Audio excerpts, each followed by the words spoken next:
विपत भारी होलिया में मिलल की मजा हमरा चोलिया में पड़ल विपत भारी होलिया में मिलल की मजा हमरा चोलिया में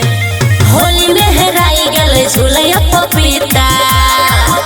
रे चोली हमर चोरी कैले बुधाना के बेटा चोली हमर चोरी कैले बुधाना के बेटा रे चोली हमर चोरी कैले बुधाना के बेटा चोली हमर चोरी कैले बुधाना के बेटा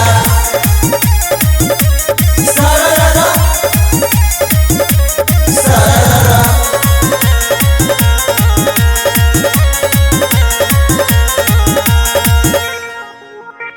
नए सारी नए चोली सिया के नेने हम रही सब नुका के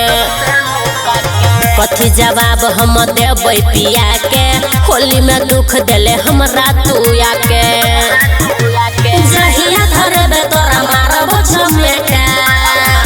रे चोली हमर चोरी कैले बुधाना के बेटा चोली हमर चोरी कैले बुधाना के बेटा रे चोली हमर चोरी कैले बुधाना के बेटा चोली हमर चोरी कैले बुधाना के बेटा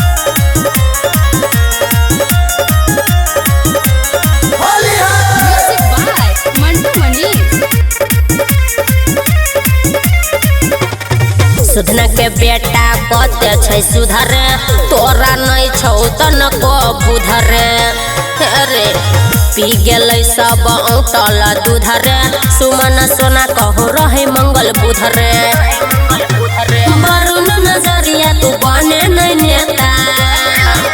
रे चोली हमर चोरी कैले बुधाना के बेटा चोली हमर चोरी कैले बुधाना के बेटा रे चोली हमर चोरी कैले बुधाना के बेटा चोली हमर चोरी कैले बुधाना के बेटा बज्जर खस्तो तोरा।